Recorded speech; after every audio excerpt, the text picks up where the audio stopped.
Hello, ladies and gentlemen, I am Admiral Ellis, and welcome to episode number 96, I think, of Under Construction. This week we're going to see just how much we can get done in this area here, and we have one comment as well, so we'll get to that soon enough.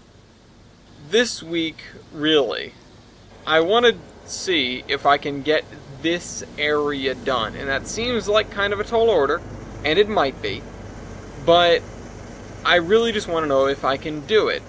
Of course, if it's done by the end of the episode, that means that absolutely I can do it, and if it's not, I can't.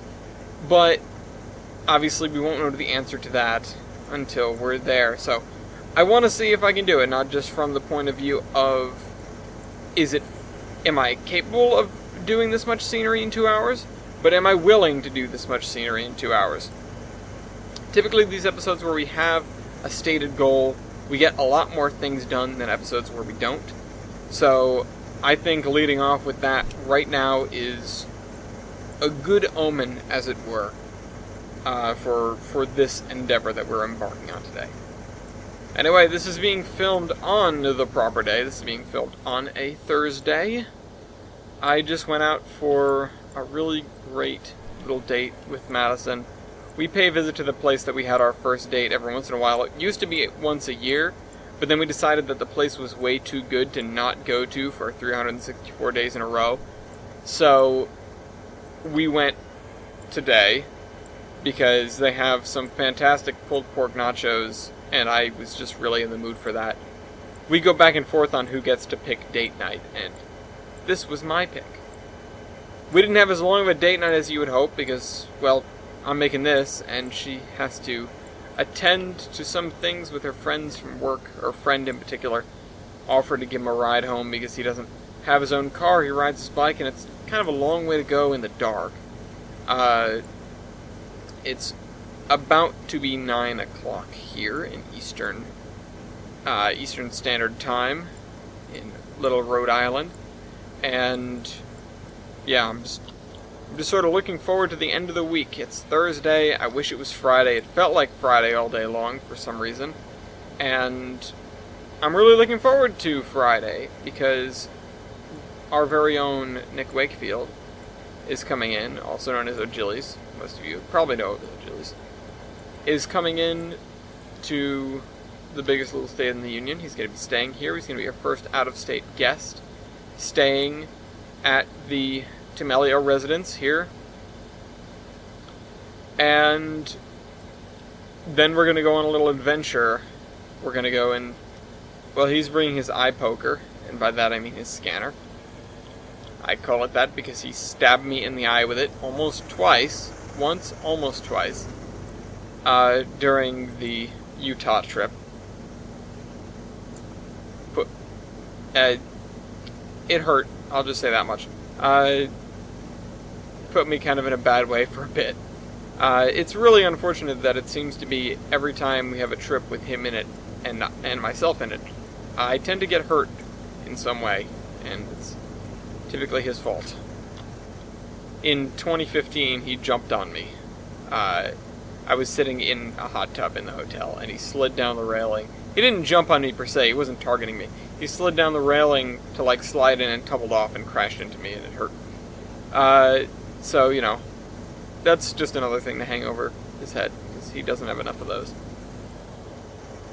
No, but in truth, I'm really looking forward to seeing him. It's the second time visiting here, and, well, the second time visiting here to my knowledge. And, yeah, we're actually, him and myself and TJ are going on this drive. We're going to be going across Massachusetts to Selkirk Yard, among other places, and basically just hanging out and foaming. There isn't a whole lot to it, but I'm looking forward to it. But yeah, him and myself and TJ, and also Ian for some reason. I didn't tell him to go, I didn't even really ask him to go, but it just happened to work out that he was heading in that direction, and so I was like, yeah, sure, I can give you a ride out there. He was going out to Schenectady. I was like, yeah, sure, I can give you a ride there, and then his whatever he was doing got pushed back a week.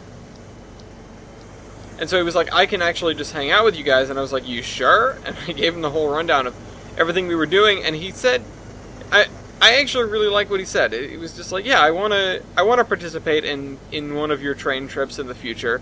So this might be a good, I'm not sure how exactly we phrase it, but basically saying that this could be a good, entry level, because it's only one day and not, a week.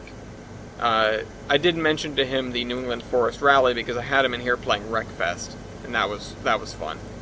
He's a gamer himself, but him and I have very different genres that we typically gravitate towards.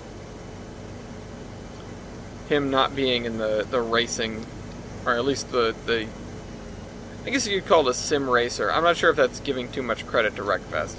But it really is. It's more of a sim racer than I guess an arcade racer. It's not a Mario Kart, that's for sure. And they do realistic damage and stuff like that, so I don't know. I don't know if you'd call it a sim racer. Up to you. I think I would. Madison left her watch behind. I can hear it beeping. You guys might have heard that as well.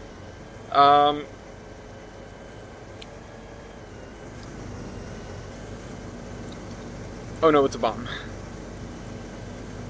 So, yeah, I am looking forward to having him around and going on this little adventure. I do hope Ian enjoys it. I'm sure everyone here who has done these kind of little trips, little foamy adventures, you understand what it's like to sort of drag somebody along, whether that's a friend who is in too deep or your parent.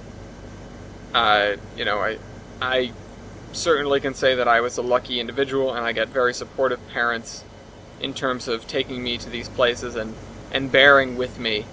And my dad even got into it to quite an extent. Not crazy, but him being the dad that he was, he built me a train table when I was little, and he took me on all these trips, including one out to Colorado to ride the Cumbres de Toltec and the DNS and the Cripple Creek and Pikes Peak.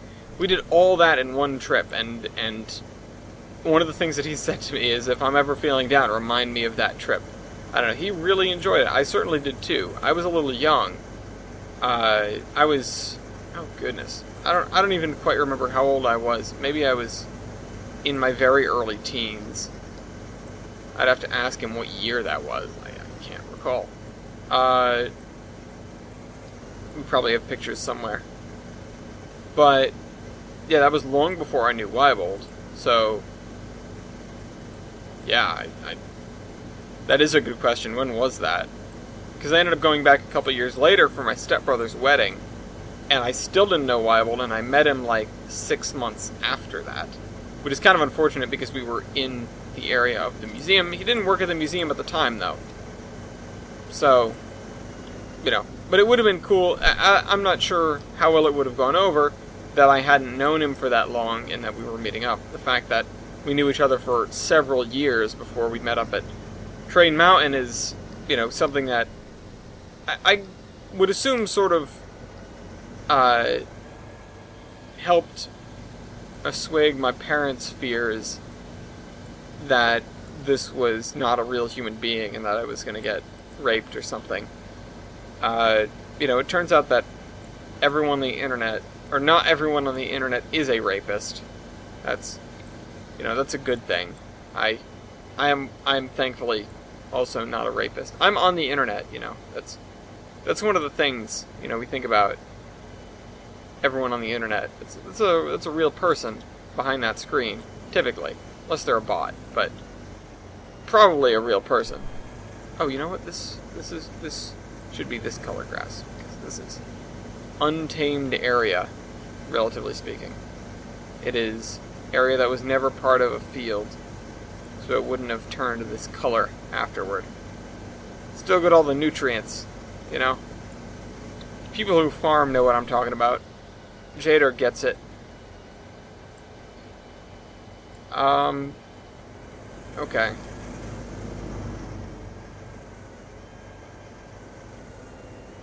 I want to fill in that too.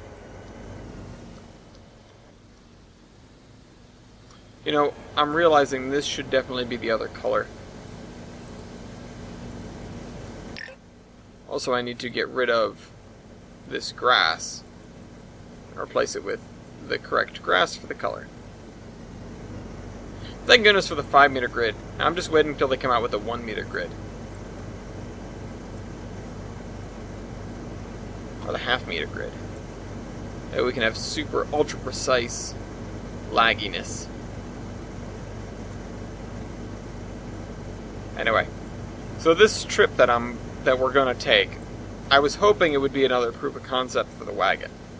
But unfortunately last week the wagon had some issues and had to go visit Tony again. And Tony has had a consistent problem in the last couple of weeks with getting in the right parts. Not only that, but the alternator he replaced was bad. It was under warranty, thankfully, so it's going to be replaced again for free. I don't have to pay for a second one. But the fact that it died right away, really kind of a frustration if you ask me, and does concern me a little bit because I want to make sure that I can trust these parts that I'm getting. Right now, I'm not sure I can because of that situation right there. I want to make sure that car is rock solid before, well, even September, which is only a couple of months away, is the trip to Strasbourg to see 611. Some of you guys will see me there, probably, just sort of owing to the fact that I've talked about it a lot, and I know some people are going to be there that are in the Terminus fan chat, and as well, some people, people are just going to be there anyway. I know that much. I know, if you're listening to this, you probably like trains quite a bit. And if you like trains quite a bit, you're probably going to want to see the 611 at Strasbourg. And therefore, you will probably see a black Volvo wagon with the Iron Horseman logo on the side, tooling around, Lancaster County, in that, and Schuylkill County, in that stretch of time. I intend to go down on the Friday and go to Burrow Days in Schuylkill Haven, I believe, or Minersville. I think it's Burrow Days. I'm not totally sure. Chris will correct me. But whatever, big event for coal folks. And they're going to be allegedly running the 113? I don't know. Hopefully they're running the 113. I just want to see it run. I've been up there so many times that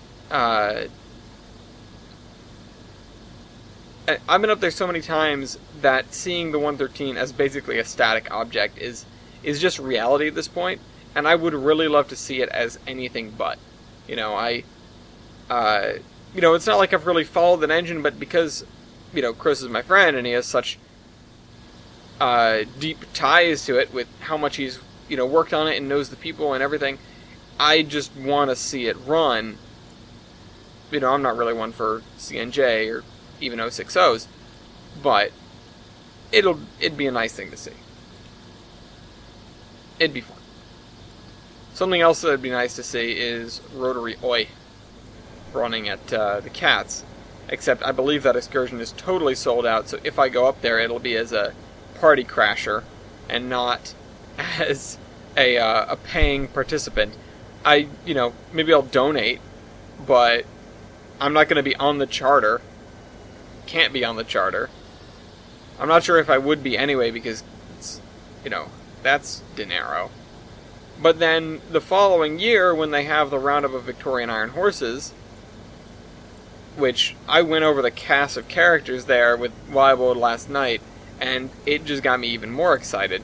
Although there are a couple of individuals that will not be there that I would love to see there, CNS 60 being one of them. But obviously CNS 60 isn't going anywhere, except for apparently Wasatch, I guess. I don't know. I'm saying a lot of things that I really am not certain about. And I don't want to... The other thing is I don't want to spill the beans, but if I'm not certain about something, if I don't even know it's real, I can't really spill the beans on something. I think George R. R. Martin said something like, if you've got so many viewers or readers or people that are thinking about your secret, someone's going to guess right. And I think about that when it comes to the Iron Horseman a lot, because when I have conversations with fans, some of them do guess this thing or that thing, and I just have to be like, that's that could happen. That could happen. And they're right. I don't know, I did actually do some writing on the Horseman today. I'm stuck on an episode that I'm not sure if I'm going to be able to get it right. I really need to sit down with somebody who knows... What the hell? Oh, Shift got stuck. That's weird. Who knows the characters I'm working with a little bit better, or at least one of them. Because I just don't. I just don't. So... Yeah. Okay, so this whole area's got to be grass. And like I said, we do want to add some trees, I think, to a lot of these grassed up areas. Not like a lot of trees, but enough trees. Some trees. Also, I should have turned on the fan here. Starting to get to the point where I'm quite warm. So if we finish this, I might expand my scope a little bit and go for the island just off the coast to get that one done too. Get that area done, because that's something to see. That's something to get done. I am going to want a lighthouse for it. I should probably have downloaded a whole bunch of lighthouses. The other thing I want to do is I still am waiting on the opportunity to do that AI stream with Jader's route, because it has so much potential. Although, part of me might want to wait... Oh, there's a bug here. Squish. That was a mosquito.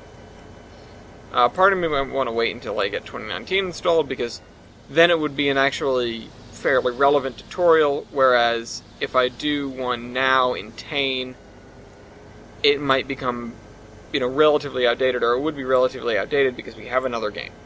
And I don't know how different the AI stuff is. I assume it's not that different.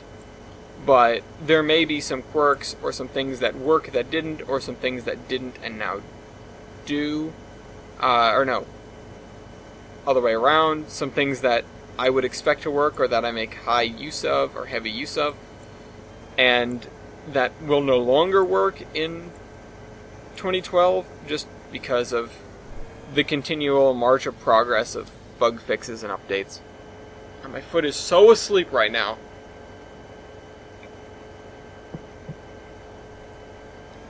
Also, I made the mistake of not getting cold water when it's actually rather hot in here. If Madison comes home, I might have to ask her to bring me some cold water. Or else I'm just going to pass out in the middle of the show. So yeah, I am not going to be taking the wagon out to Selkirk. I will be taking my antique. And that is problematic for a handful of reasons, but ultimately, I'm just going to have to suck it up and go for it. I'm not, worried mechanically about it. It's just, because it's registered as an antique, I really shouldn't be doing that with it. And because of the, doubly the fact that I'm going to be driving onto CSX property with it. Hopefully they just don't call the police on me. Although, around there, things may have changed, but around there they seem to be relatively lenient, because dirt bikers would just roll on through constantly while I was rail fanning. They would have really nowhere to go, so I assume they would be running along the side of the CSX yard. I don't know. Dirt bikes are typically not street legal, so if they had to go back to where they parked, or whatever, unless they had property, bordering the track, which they might, that means they would have to either travel back through the yard, which would be a really easy way to catch them in the act, if you heard them come through one way and then you just wait, until they come through the other way. Or they would have to go on service streets, and that's just a great way for them to get caught in general, because, you know, any cop that sees a dirt bike going down the road is going to have an obligation to pull them over, because, well, you know, illegal. Okay. So we filled in that area. I think I'm done. Let's turn in for the night. No.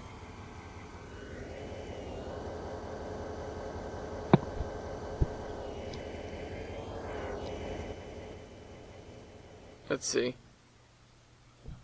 Okay. Okay, I like how this is looking. We're not going to texture, aside from... I need to set my limits, right? I might avoid doing Doe Cliff for now.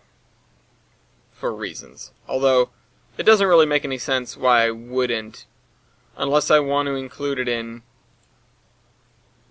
this, whenever we do that. So that means I'd be doing basically just the town here, and then, no, whatever.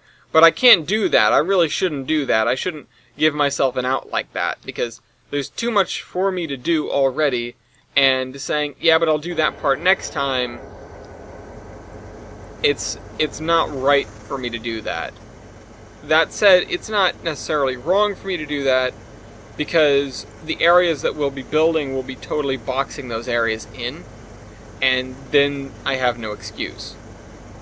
I just might not, I might not do a lot of the scenicking that's towards the ends. Again, Doe Cliff, for example,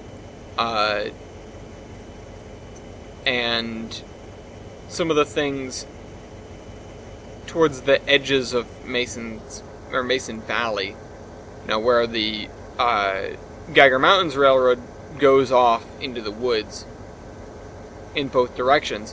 One, it's heading towards the extension. I can't remember what it's called.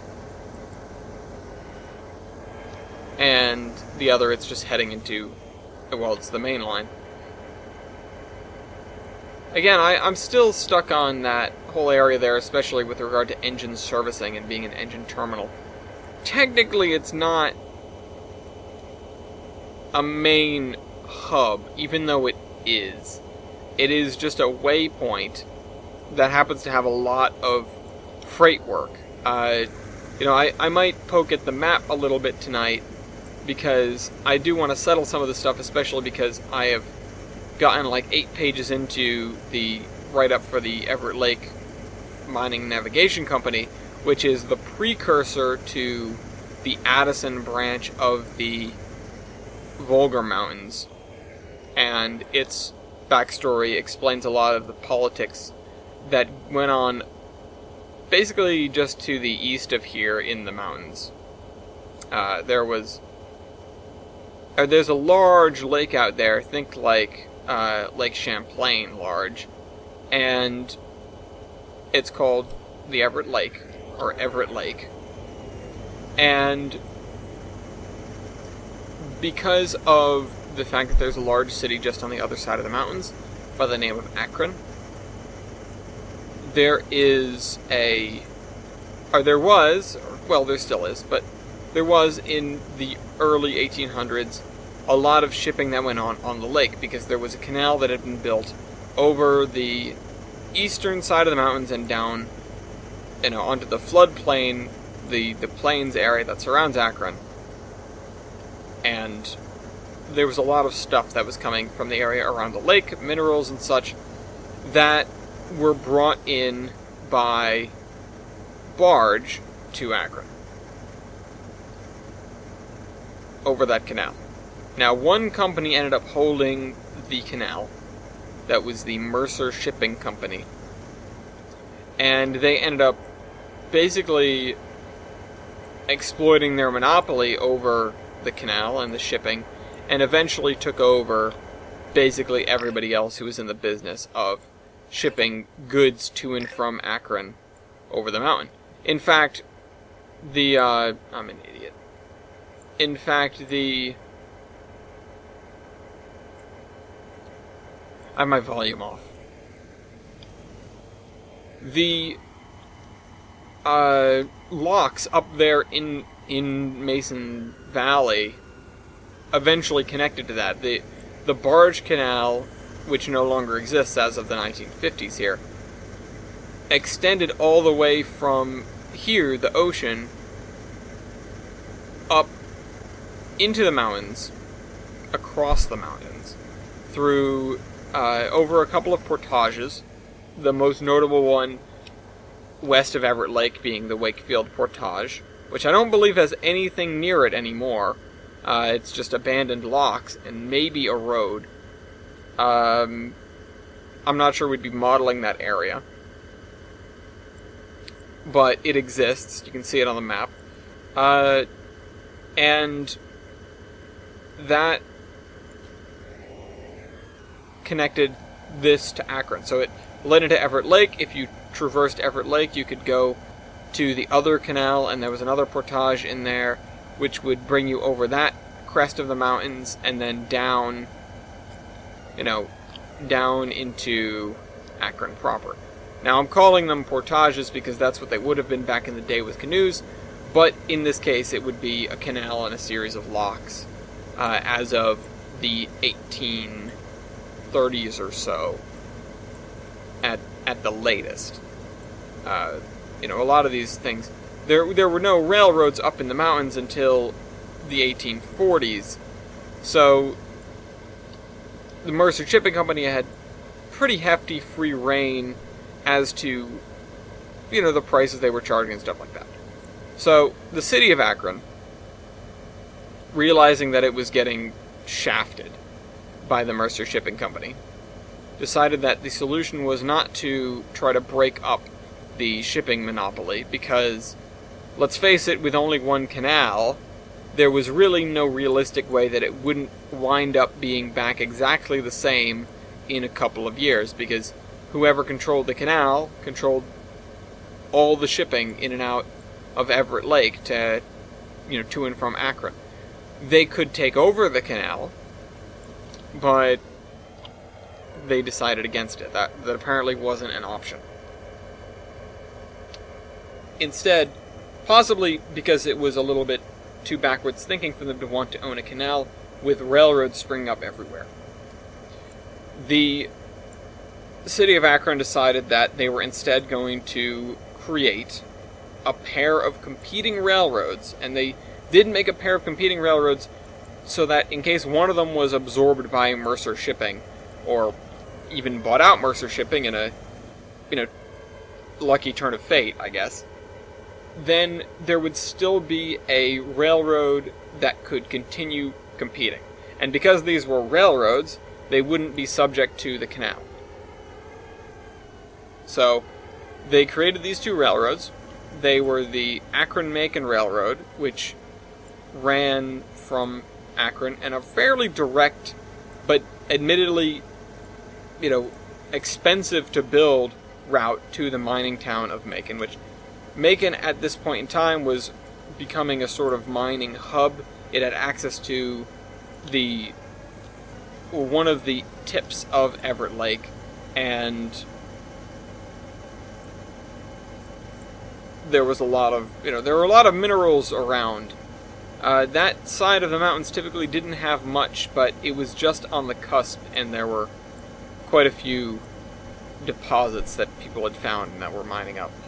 So, the town, rapidly becoming city of Macon, was to be the destination for these two railroads. Hold on. Let me put a thing.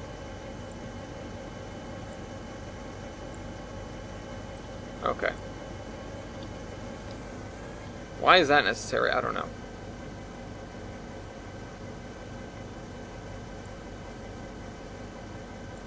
So they chartered these two railroads, the Akron-Macon Railroad and the Everett Lake Mining and Navigation Company.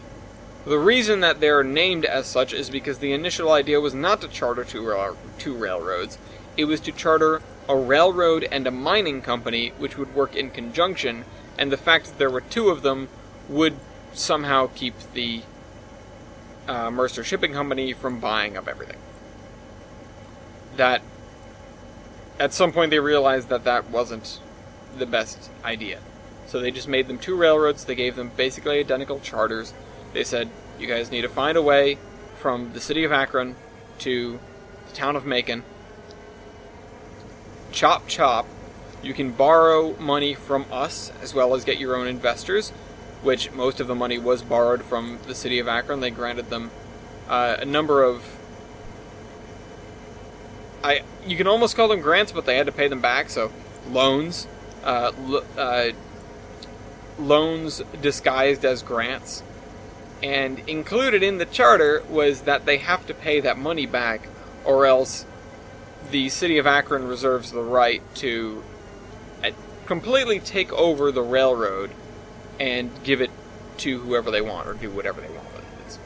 It was a pretty brutal clause, but there was really nobody negotiating here. It was Akron creating two things, two charters which were pretty much identically worded, and then saying, okay, who wants it?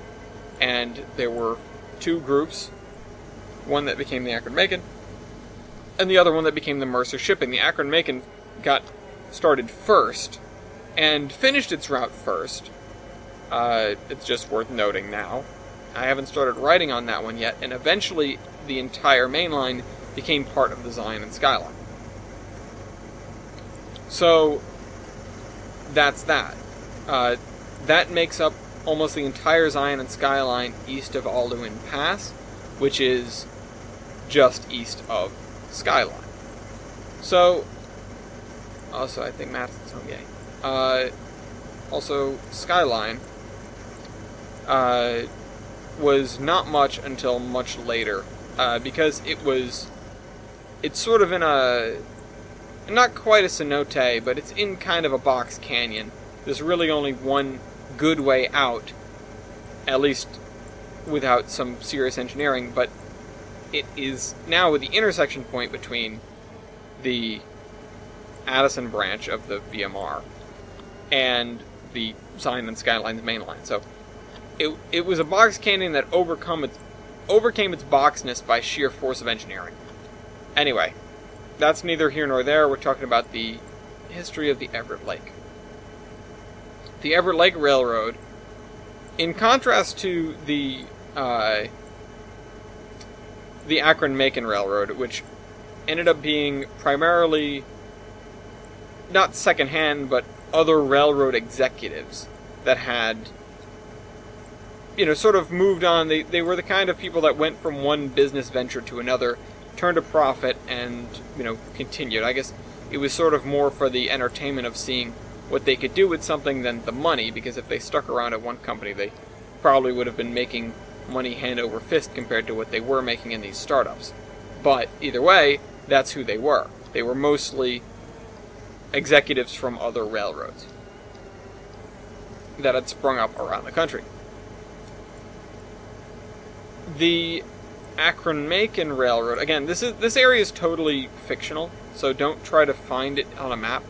Obviously, Akron and Macon are real places, as are a bunch of these names that I'm spouting, but this, the topography and the pretty much everything here is not real. So, the Everett Lake, by contrast, ended up with a board that comprised primarily of former shipping executives that had their companies taken over by Mercer Shipping. And so they really didn't like Mercer Shipping, as you might expect. And their goal was to build this railroad, of course, but to do it in such a way that it really interfered with Mercer Shipping. Their original idea was to parallel the canal as close as they could, but Mercer Shipping shut them down. That's not something that I've written down, but it's certainly a very plausible happenstance. Instead, they surveyed a different route that was not heavily graded, that didn't need much in the way of infrastructure. In fact, it didn't have a single tunnel until the Columbia extension, which I'll get to later. And by contrast to the Akron-Macon Railroad's route, it was very indirect. It dove south out of Akron, sort of weaved through the mountains, and because of the area they were building in, they had a lot of trouble with rock slides, snow slides, just every sort of issue you could think of with regards to geography and geology, they had a rough time building this, and there were a couple of incidents where huge amounts of progress were lost, people were killed, engines were lost. If it weren't for the fact that the city of Akron basically said, yeah, you can borrow as much as you want, just make a railroad, and B, the group of people who were trying to get this railroad done were really hell-bent on doing it, at least for the first several years. The Everett Lake Railroad, Everett Lake Mining and Navigation Company, would have never had a railroad that went anywhere. So, interesting you look at the tenacity of people. The railroad was in such a state at one point when they had to build a helper stop or whatever, just a work camp that ended up becoming a permanent settlement. They named it Doomsday. And if that isn't foreboding, then I don't know what is. But the pass that they built was Sayre Pass. It's the highest, or it no longer has tracks on it as of the 50s. The highest railroad pass in the Volga Mountains, so in the entire range that does not have a tunnel in it at all, anywhere. It does have plenty of snow sheds, or it had, once again, past tense, because it does not exist on the whole. It was so difficult to maintain, and I haven't written this part of the history yet, but it was so difficult to maintain that when there was any sort of major dip in the income of the Everett Lake, they were in danger of going into bankruptcy. Hard going into bankruptcy.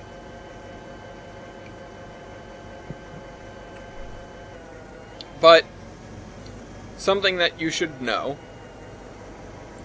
aside from the fact that the little gold mine in Addison Springs has kept what's left of the Everett Lake Mining and Navigation Company around in the hands of the VMR.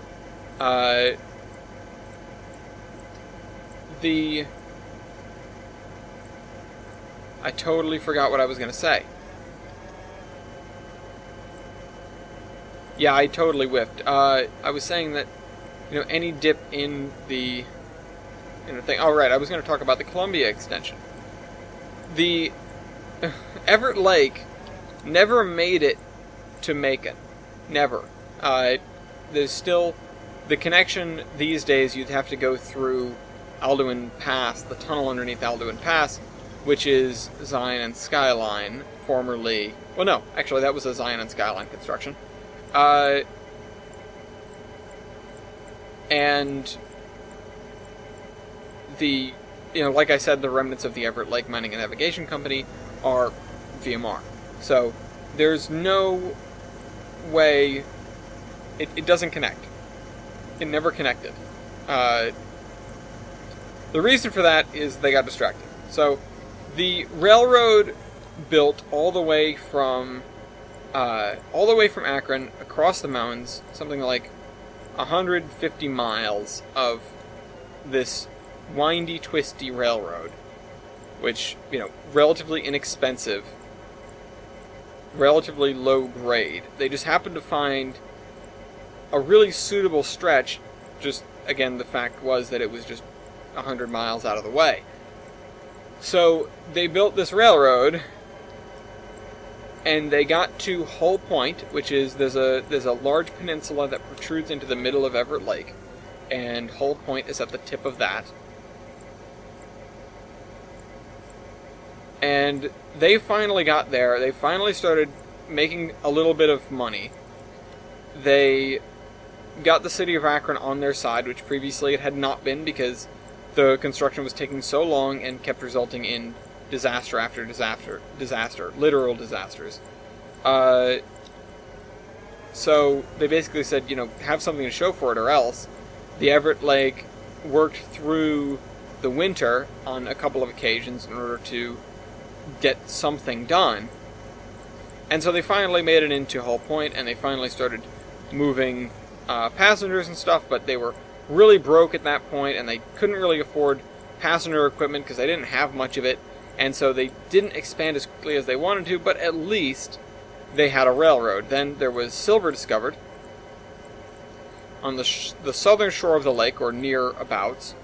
The news was brought to Hull Point before anywhere else, so the Everett Lake jumped on that contract before anyone else, and managed to use an extra line of credit that had been opened to purchase a barge and a tug and several barges, brought them in pieces over their railroad, and assembled them in Hull Point and put them in the water, and that's how they started making their money. And then they had a fleet of boats on the lake. Part of me wanted to write almost an epic minor naval altercation between the Everett Lake and Mercer Shipping, which would have been very plausible considering how highly Mercer Shipping regarded its monopoly and how much it really wanted to keep it. But I just ended up not doing that. I mean, there are instances of companies very nearly going to war in real life, or basically going to war in real life. For example, the DNRGW and the Santa Fe. And I just felt like, you know what, maybe that isn't necessary right now. I don't think I need to do the whole, and there was actual war and people died. The story of the Everett Lake is almost tragic enough. But this is where it took a turn for the better. After bridging one of the widest parts of Everett Lake, so the area just above the North Fork, they put a causeway across it with a little swing span in it that constricted Mercer Shipping's traffic pretty heavily, which they weren't happy about. They continued along the shore of the lake. They found, they ran into some more nice mineral deposits, including the aforementioned gold deposit at Addison Springs. And which that mine, again, still operates to this day. It's been running almost 100 years by the time of the Tolbrand map here that we're working on. And I put down an abandoned building there, huh? Didn't really want an abandoned building.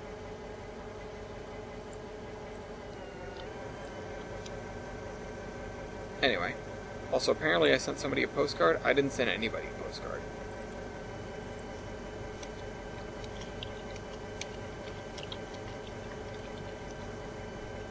Dater's mighty confused. Anyway. There was a massive, and I mean gargantuan, deposit of coal, again still being used to this day, or bank of coal, or reserve, or load, or whatever you want to call it. Just coal. Coal, so much coal. Coal everywhere. Coal for literally 100 years, at least. Found at a tiny, tiny village. And this is pulled over from the natives' village. Way up in the mountains called Columbia. Which it was named that by settlers, not, of course, by the natives. But it was just it was like a halfway point, or it was being used as such for the quote-unquote road between the coast and inland. Dirt path, really. So, they discovered this massive deposit of coal, and the Everett Lake Mining and Navigation Company got wind of it. And they basically said, well, screw this Macon thing. We're going to get this coal. because that'll make us a lot of money. And if we go that way, it'll give us a reason to cross Everett Lake a second time, doubly interfering with the shipping of Mercer Shipping. How cool is that? Let's continue to be super petty about this. So, they hired what I called a small army of surveyors to go out there and try to find a route, which they already had plenty of surveyors on staff because they were trying to figure out how to get to Macon, and they just couldn't do it. The edge of the lake was proving to be kind of problematic, and that nut, well, like I said, it would never be cracked. It was still only about 10 miles that they got within about 10 miles, but that was as close as they were ever going to get. They basically shelved all the plans to ever reach Macon and started shoveling money into this project, the Columbia Extension. However, because they wanted to build the extension from two places at once, they wanted to build on two fronts, that meant either you start at both ends, which wasn't an option because they didn't want to start at their end because, well, it would have tipped off the city of Akron, among others, that something was up and that maybe they weren't going to be getting to Macon in the near future. And they didn't want to build from the other end because the other end was the literal middle of nowhere. All it had was coal and some trees. So, yeah. They needed to keep it hidden from the city of Akron because they still owed a lot of money to the city of Akron, and if the city of Akron found out that they really had no intentions of following through on their contract, or their charter, whatever, then they would probably be a little bit upset about that, and probably dispose the entire board and replace them with somebody that would do what they wanted. Why they didn't do that at first, I don't know, probably because they wanted things to be at least a little bit normal and fair, and they, well, sort of like the canal thing, the city of Akron didn't really want to be government puppets, they just wanted their railroads. Or puppeteers, I should say. So, yeah, the Everett Lake Mining and Navigation Company, because that isn't a mouthful, decided that they were going to go to Columbia instead. And so that was another about 40 miles, so that would be, not the tallest of orders, but not easy, per se. So, they got all these surveyors on board, and they started channeling their money into, well, they nicknamed it the Barge Project, because they figured that was inconspicuous enough and really didn't have anything to do with what they were actually doing, which is building another 40 miles of railroad to get coal. So they started funneling money into a barge project. The barge project, they own plenty of boats on Everett Lake. It makes sense that they would have a barge project, right? So, nobody really was any the wiser as to what the barge project actually was. So that continued for a while. And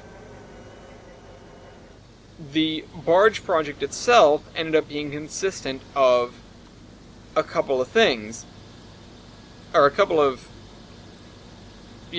things. One major feature, which was that, again, of course, not to tip off the city of Akron, or anybody else for that matter, they made a second company called the Columbia River Railroad, which there wasn't a Columbia River in the first place, but that didn't really seem to bother anybody.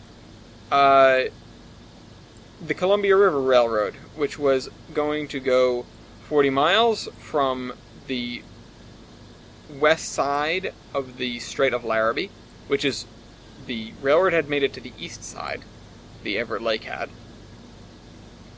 And the Strait of Larrabee is one of the narrowest points on the lake. So they would be crossing at the widest point and then at the narrowest point. It's not actually the widest point, but it's one of them.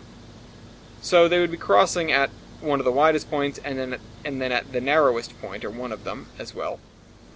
Which was an interesting happenstance for them. So, yeah. There's that.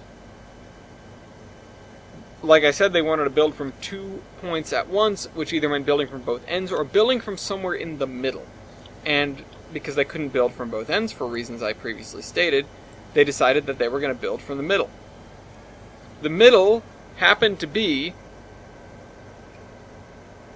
or not the middle, but a point in the middle happened to be the tiny mining town of Skyline, which was on the other side of Alduin Pass from Macon, conveniently within range of horse and cart, or donkey and cart, from the Akron-Macon's trackage. So they came up with a brilliant plan.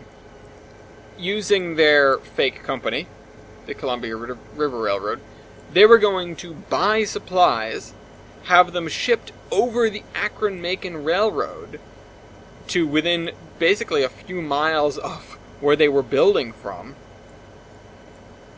and then just hauled over the pass. Easy peasy.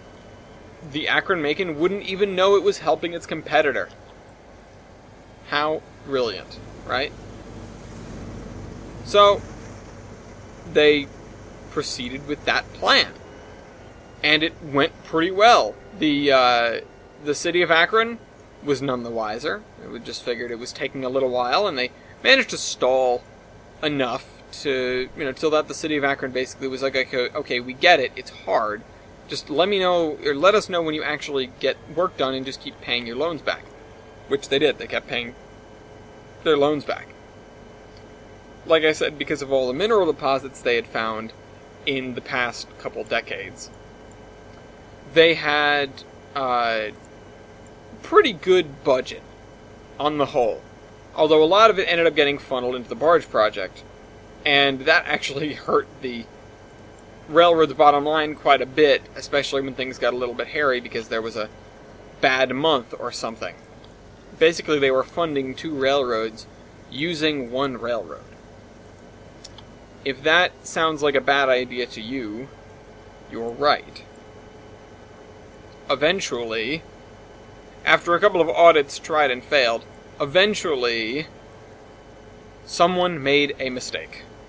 And a loan payment to the city of Akron was not paid on time. The city of Akron, realizing that something was up, decided to launch an investigation into the barge project. And that uncovered the fact that the barge project was not for barges, and also that the railroad didn't seem like it was making any progress towards Macon, and didn't seem like it was trying to make any progress towards Macon. This got the railroad in a lot of trouble. A lot of trouble. And thankfully for the court system, thankfully for the slowness of bureaucracy, the entire board wasn't disposed of immediately, and yada yada. Instead, a massive lawsuit began against the railroad. Meanwhile, the Akron-Macon realized what was going on, and decided to embargo all shipments to the Columbia River Railroad, as it were. And that sort of stopped the CRR from doing anything, because they couldn't get supplies, and also they were an isolated piece of rail in the middle of nowhere, about, 25 miles long, that didn't and couldn't do anything. They hadn't made it to Columbia, they hadn't made it to Larrabee. Well, they had almost made it to Larrabee. They weren't connected to anything, and they were on the side of a very large set of mountains from their nearest possible connection, which was also their sworn enemy at this point, the Akron-Macon, because they'd been thoroughly bamboozled by the Columbia River Railroad, quote-unquote. They definitely didn't want anything to do with them at this point.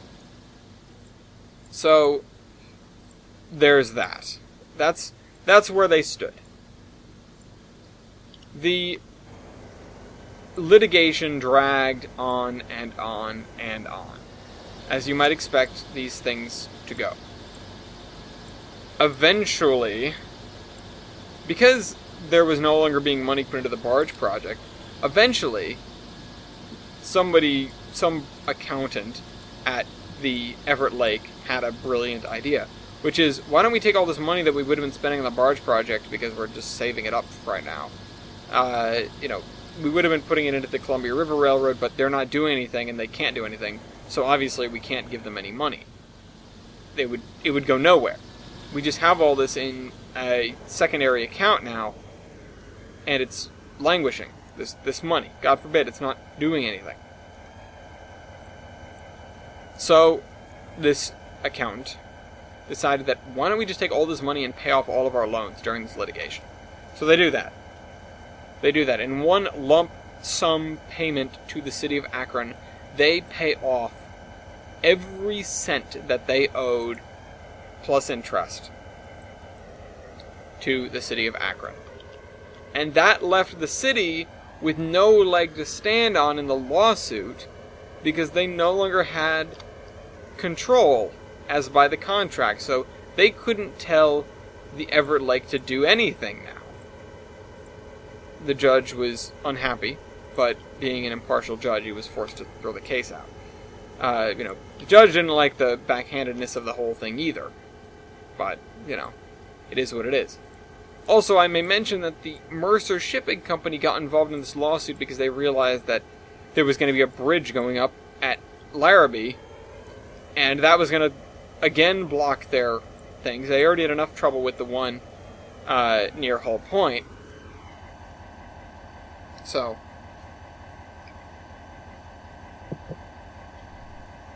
sorry, I need water. They got involved in the lawsuit too. And then, once it was thrown out, they were a little bit pissed. So, they decided to continue litigation. Meanwhile, the Everett Lake, not having to worry about keeping anything a secret anymore, starts pouring money back into the Columbia River Railroad. And because they're so close to Larrabee Point, they start just shipping in things over the lake and giving them to the railroad there, at Larrabee. They tell the railroad to build to Larrabee as quickly as they can. And the railroad does that. And the railroad gets there pretty fast. Unfortunately, it's the same judge in the city of Akron that's overseeing this case, and being particularly fed up with the shenanigans of the Everett Lake Railroad, and the public mostly having forgotten how ruthless Mercer Shipping was when they were in control of everything. The judge decided to side with Mercer Shipping, and said that, in no uncertain terms, that the Everett Lake, and anyone as a matter of fact, was not allowed to build a bridge over the lake at any point, and that a 300-foot wide channel must be kept open in perpetuity from one end of the lake to the other. So that meant that they couldn't pull some shenanigans like building a causeway instead, because it's not a bridge, and just blocking them entirely. So, yeah, that put the kibosh on the Everett Lake's grand master plans. But it didn't. Because somebody realized during the November meeting that year, this spanned an entire year, this whole litigation and construction, the loan payoff was in February. And then this whole thing happened in, throughout the year and into November. Actually, it might have been October, but either way, October comes around, and they're trying to think about, well, what do we do with this basically 40-mile long stretch of railroad, because at this point it's done, it's made it to Columbia. We have this 40-mile long stretch of railroad that's doing literally nothing and is connected to nobody. What do we do with it? How are we supposed to make money off this thing we just poured, thousands if not millions of dollars into? Well, we could build a big barge terminal at Larrabee, at the west side of the strait, and just have stuff brought in there, put on barges, and then I guess offloaded in Hull Point, or maybe we'll make a deal with Mercer Shipping and ship the coal through the canal, but we don't really want to do that. And somebody goes, well, why don't we just put it on the barges and just move it across the strait, it'll be on the barge for like a couple of hours, and we'll just have one or two barges that we shuffle back and forth. And they thought about that for a little while and disregarded it, but it got some gears turning, and people came to realize that the wording of the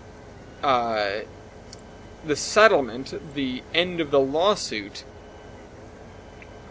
was that they could not build a bridge or a causeway. They had to leave 300 feet open.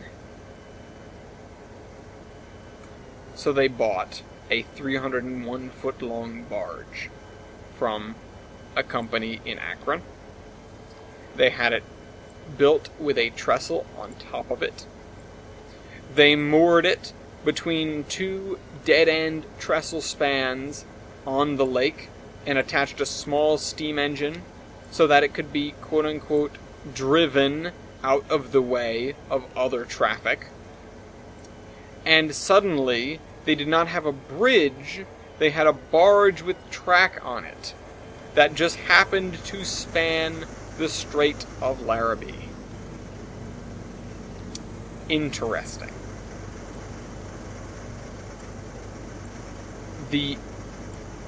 The shipping company was not amused. However, attempts to combat this went nowhere, somehow. I don't know, I admittedly haven't written that far. Attempts to combat it failed. Just say that much. And so, the Everett Lake Mining Navigation Company had a connection to their coal mining branch line that was 40 miles long. In the most janky way possible. And that barge bridge still exists to this day in the 1950s. And it is used by daily trains heading back and forth to Addison Springs to pick up, well, mostly gold, but also some passengers too. It's only like a couple of carloads of gold. It's not that much. But it's enough to keep the branch open. Gold ore, I might add. So, there it is.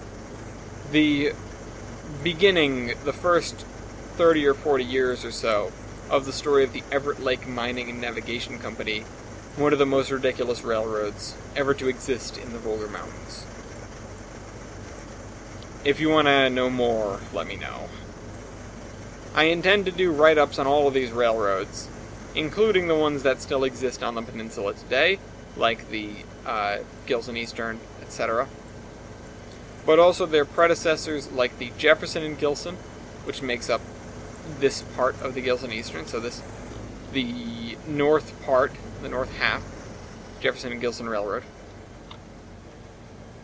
And the other railroad, which I don't remember what the name of it is, but it exists. Or it existed before it was absorbed, before they merged. And, all the other railroads too. I intend to do one even on the Akron-Macon Railroad, even though I feel like there isn't a whole lot to tell, because compared to the Everett Lake, the story of the Akron-Macon Railroad is kind of straightforward and boring. They built their main line, and then they continued to prosper until they were bought out by the Zion and Skyline, while they were trying to find a way from east to west.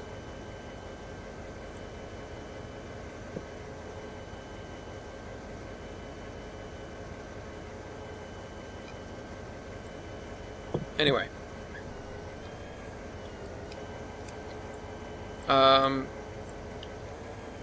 So there's that. Alright, let's read this comment. Brady Cure. Hey Ellis, now my brother is moving back to now he has a new mattress. I have been designing a N-scale model railroad called the Deer Creek and Augustus Railroad. And it will be 9.5 feet by 2 feet, I assume that means shelf. Railroad set in the Rockies using primarily Rio Grande power and rolling stock. Can you make it turn around in 2 feet with N-scale? I don't even know. I know, a 4x8 layout is fairly standard for beginners with HO, is N scale that much smaller that you can turn around in half the space. Excuse me.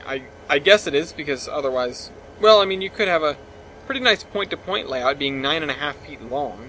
Longer than, again, your average starter's HO scale table, which I don't know why that's my benchmark. That's just the only one I can visualize right now. The downside of N is, I guess, that you get less detail out of it. I don't know. I've never played with N really at all. I started with HO, and I was like, yeah, this is pretty cool.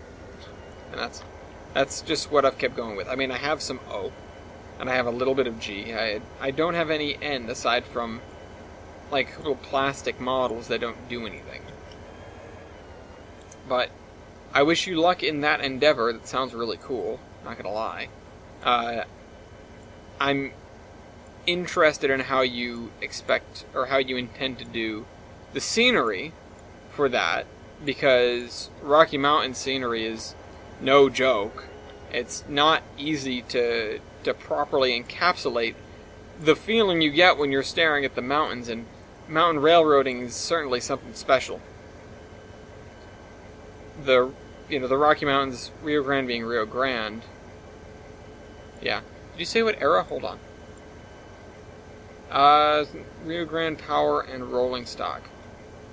Deer Creek and Augustus Railroad. That is a really New England name for a railroad. I just want to throw that out there. I really like it, and in fact I used to live on a street called Deer Run Trail. And I think we have a Deer Run, we have a Deer Run on the map, which is named after that street that I once lived on.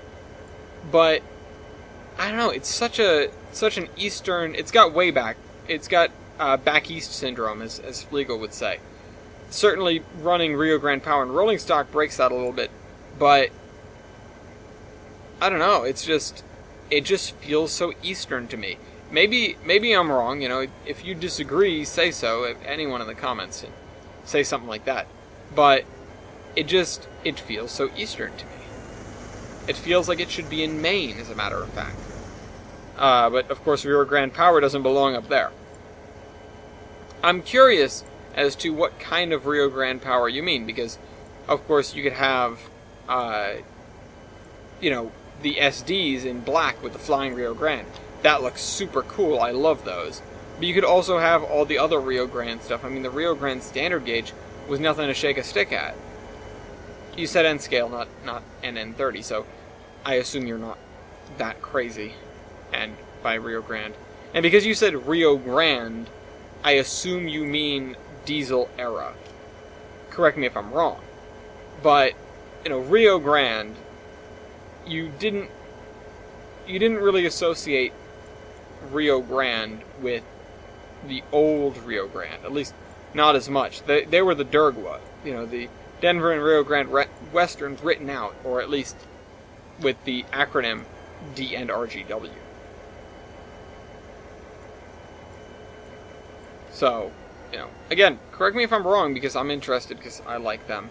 They're not exactly a home road for me, because they're a little bit far away, but I do definitely have a soft spot in my heart for the DNRGW and the Rio Grande. I think their black paint scheme is pretty snazzy, although I have a bias towards black paint schemes because I like the Pennsylvania.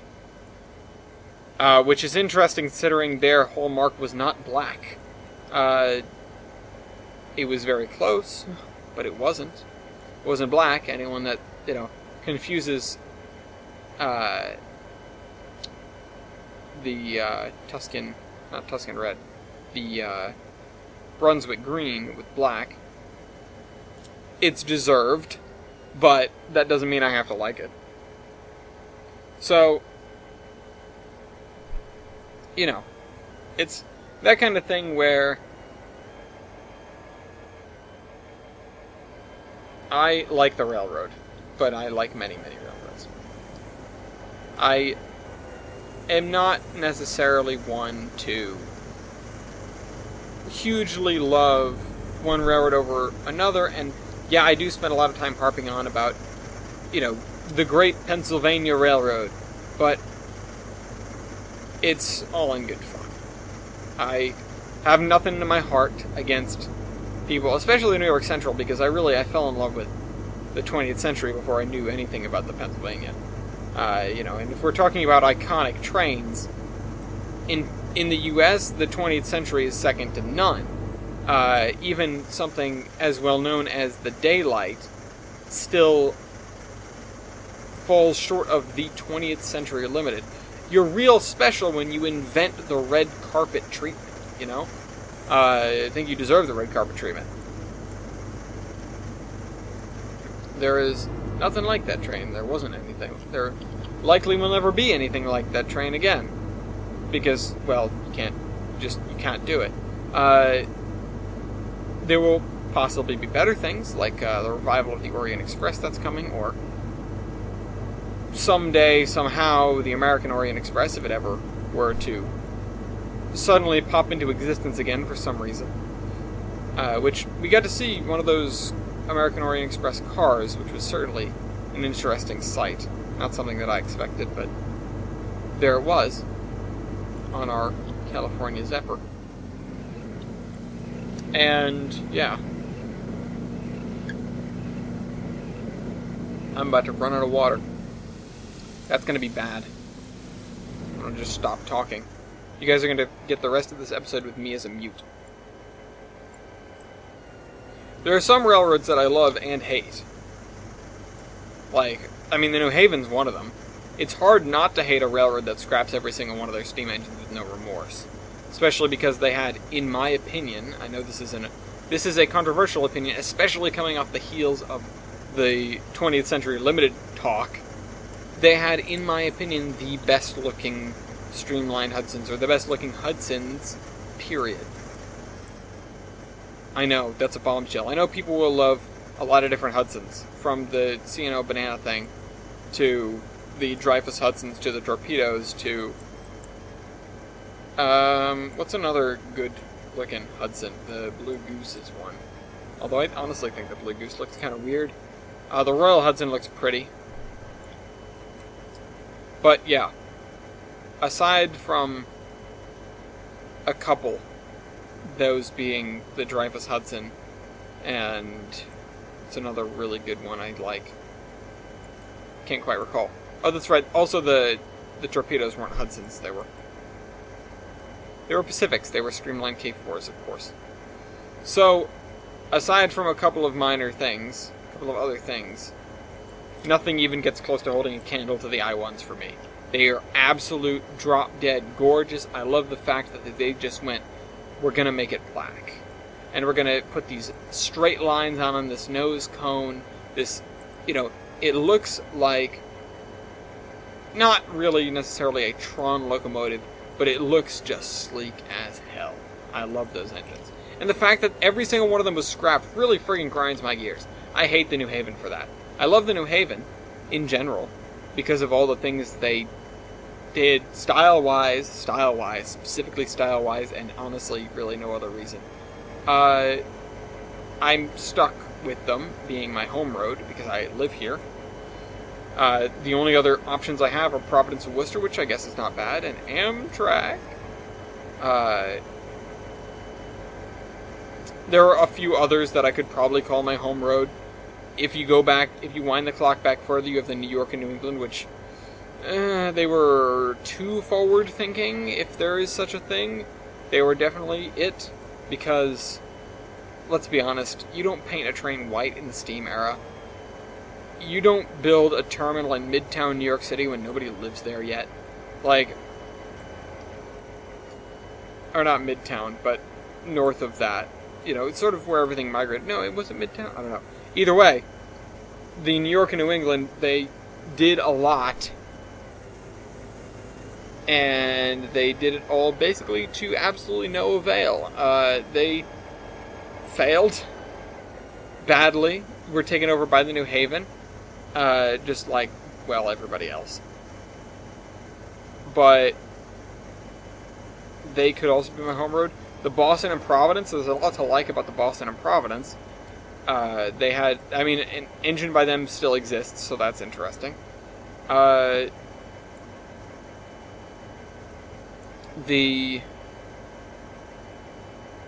Canton Viaduct was built by them, and they had an incredibly good surveyor who managed to make, I think, something like 16 miles of dead straight flat track for them to run on.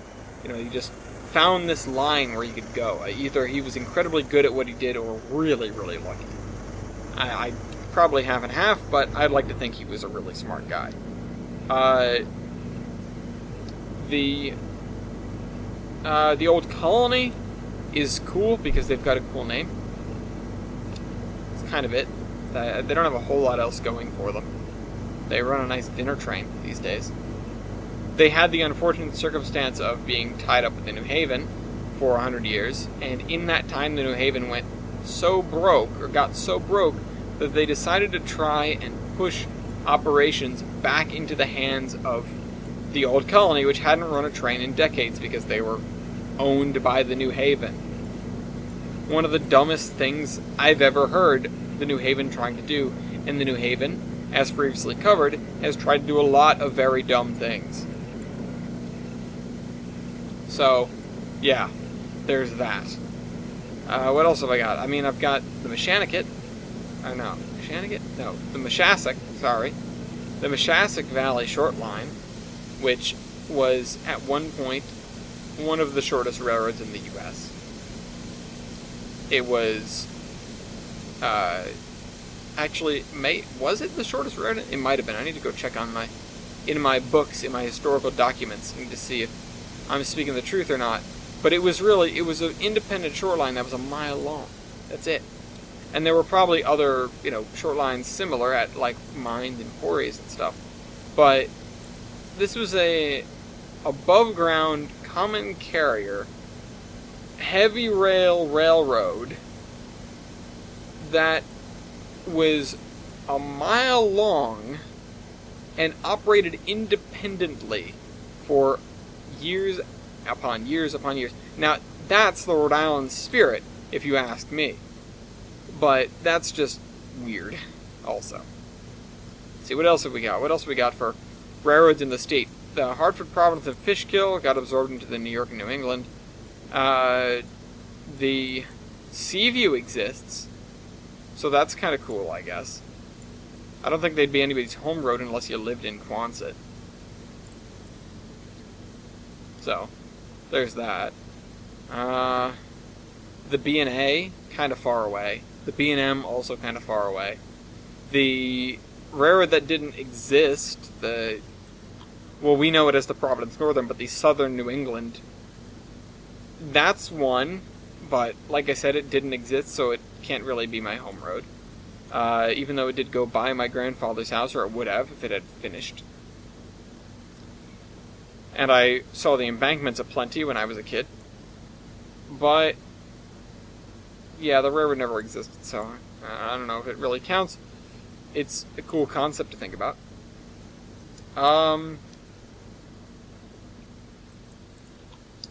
What else? I'm not sure. I'm at a loss.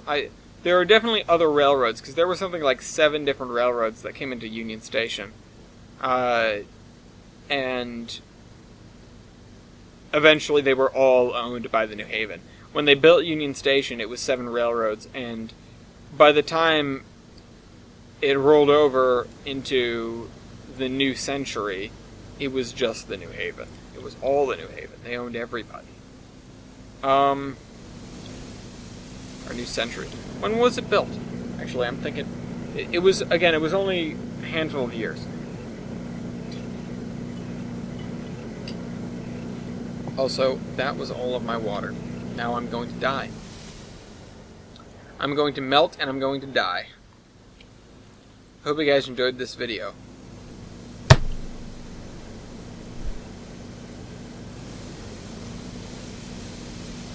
I did. Alright, so, right now, I'm just trying to tidy this area up. Trying to get rid of all the grid, trying to make sure that it looks at least marginally presentable. We're going to need to do some grass along this fence here to make it look a little bit better, because right now it looks pretty amateur, honestly. But doing things at less than 90-degree angles, or non-90-degree angles in trains, is kind of a pain in the butt. So, there's that. I keep saying there's that.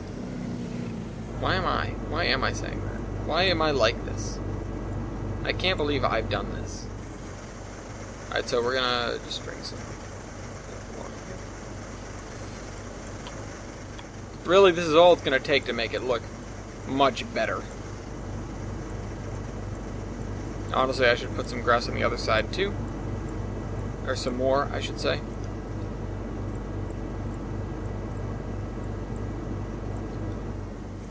I should put like an electrical cabinet in here as well or something. I got to talking about the Ashmont-Mattapan high-speed line once again. My Skype profile picture is now one of their trolleys.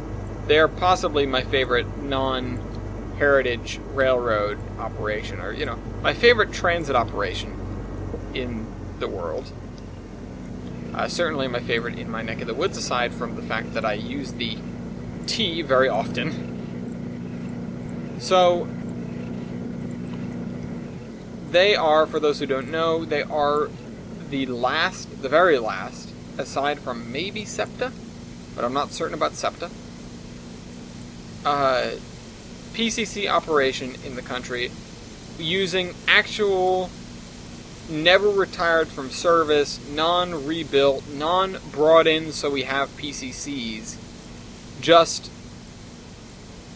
President's Conference cars that they bought in 1945 and that have never left, and that have never been retired, and that have, they changed from their initial lines onto the Ashmont-Mattapan line because the trolleys that were there were going out of service, and they decided that, PCCs, let's standardize our fleet. So they moved them onto the Ashmont-Mattapan line. They got 10 of them on the line, and those 10 PCCs have been running on the, I think it's like 8 miles. It might be 4 miles maybe? 4.5? It's about as long as Strasbourg, I guess, of standard gauge, I believe, rail. For the last, let's see, 70 years, 65 years, they've never left. They've left one by one to get rebuilds sometimes, but it's not the kind of operation where they took all the PCCs out and then decided, you know what, we want these guys back, and brought them back. It was just, they've never been replaced. They've never been replaced. To upgrade the line to accommodate newer trams would be a lot of money, but they're doing that now, and they intend to replace them with Type 9 LRVs. So, modern light rail vehicles within the next 8 to 10 years. So if you want to see these last vestige of non-heritage PCC operation in the United States, to my knowledge, ship on up to Boston. It's worth seeing. They are adorable. They are so rough on the inside because obviously they're not exactly kitted out to be gorgeous. They're kitted out to carry people from point A to point B on a daily basis. The reason that it got me worried, and the reason that I decided to sort of show my support for them, is the fact that I learned that they're down to 5 operable PCCs out of 10 because of a spate of accidents, among other things. How do you keep crashing PCCs? I'm not entirely sure, but they do keep managing to do it. Let's go up the river for a second.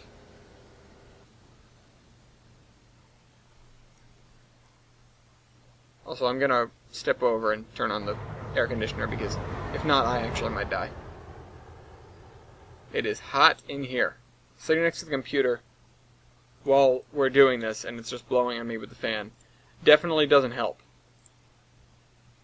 I'd like to keep the window open because I want the window to be open. But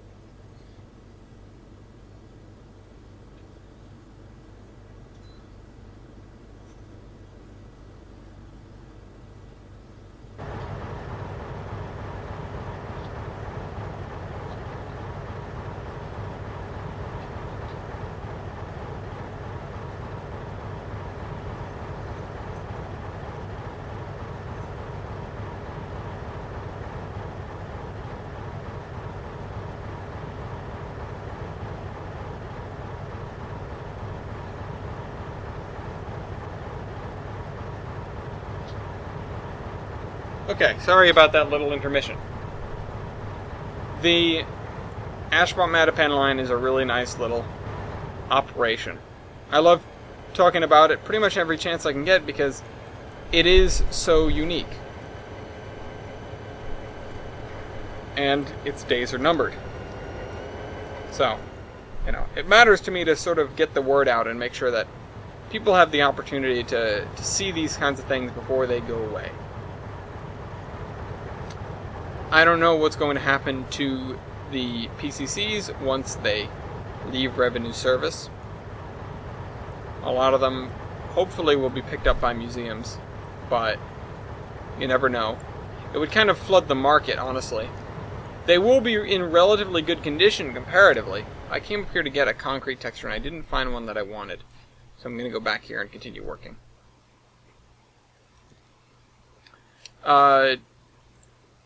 They will be in relatively good condition compared to a lot of PCCs that have been, languishing at museums that don't have a lot of money and that sort of thing.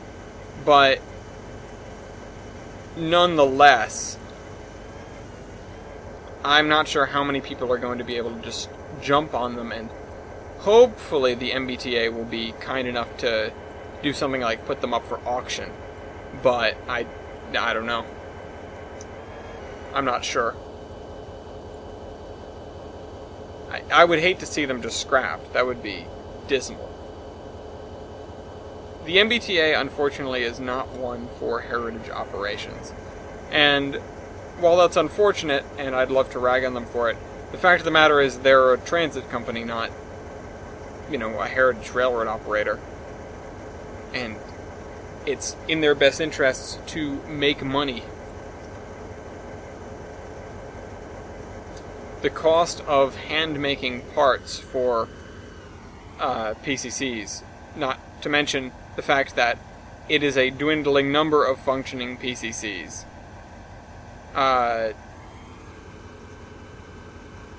is, it's high. The cost to do that is high.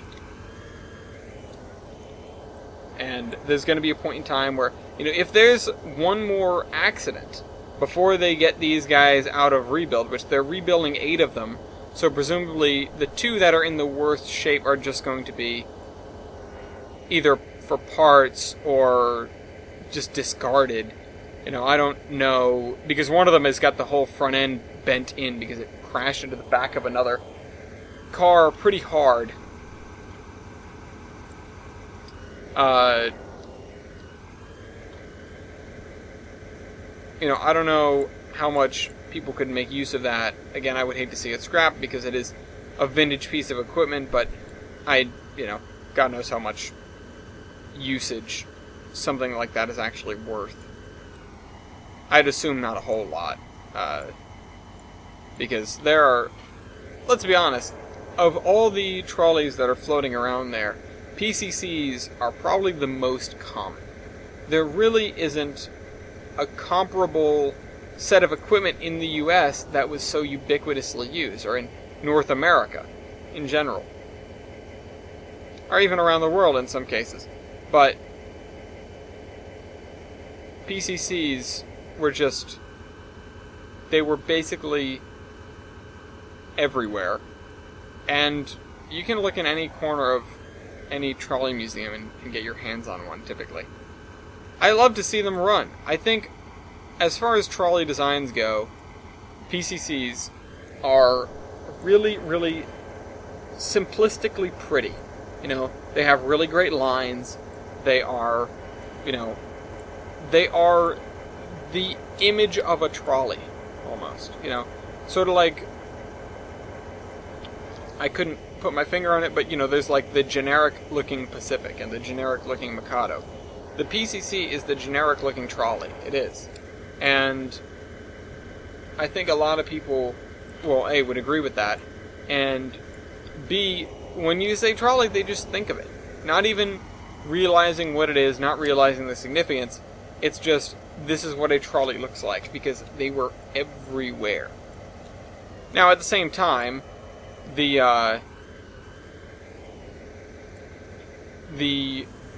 what a trolley looks like varies from person to person, and you could have a lot of people who think about the older trolley cars, like the Clerestory, cars with a Clerestory, or,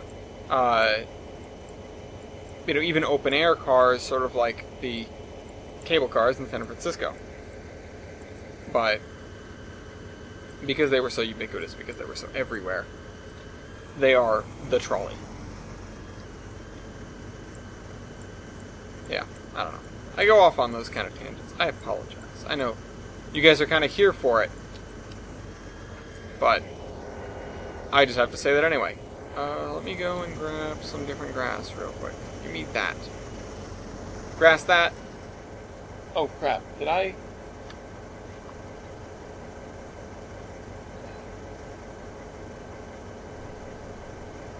I just wanted the fan. I ended up turning on the AC.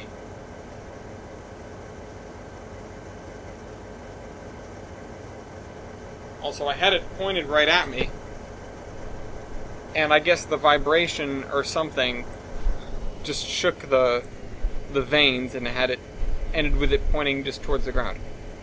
Oh crap, that's not good, huh? Yeah, okay, it's blowing on a microphone.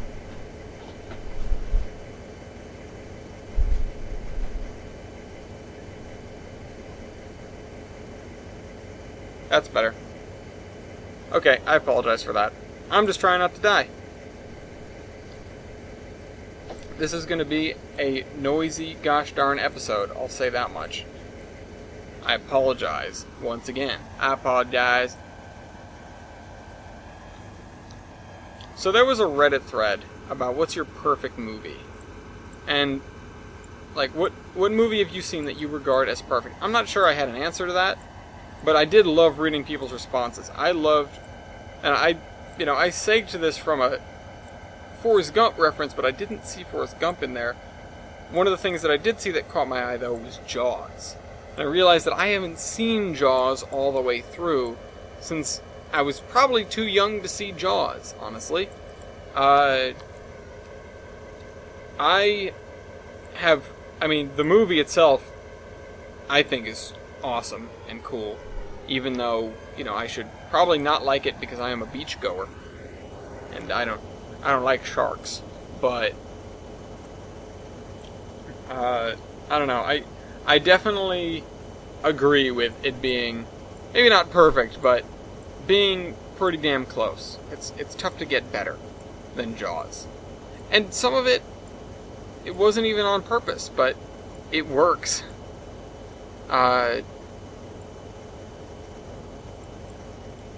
What is this? This looks cool. Gas work.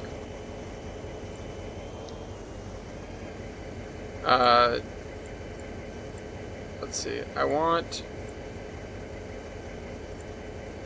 Yeah, there we go. Give me this tire rack. Every time I hear the words tire rack, I think that, I think about the, commercials that they used to run on Car Talk, because he just had a way of saying tire rack that was kind of unique and amusing, because they just had these thick Boston accents. I loved Click and Clack. I loved those guys. They were the reason that I listened to NPR, and they were the reason that I really listened to the radio at all. And then I found out they had a podcast. I just downloaded that instead so I could have them every week no matter when I was around. One of the best decisions I ever made. But it was so sad for me to, to learn that, okay, they're only doing reruns now, and then to hear that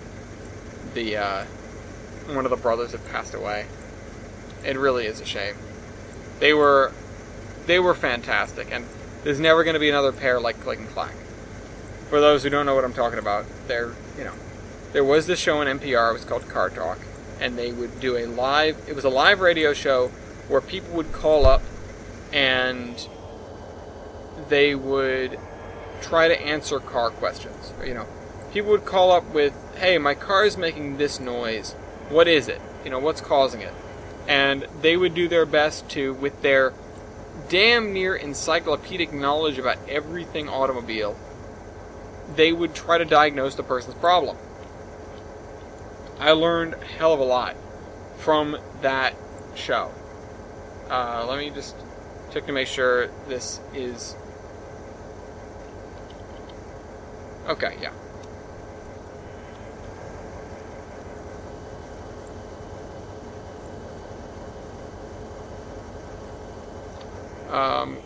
What the hell? Wait a minute. Okay, there we go. Why is this like this? The fence, the end of the fence is not at the fence end. I don't know, this is weird. It's like the friggin' signal bridge. I don't think they're doing that to help me line things up this time, though.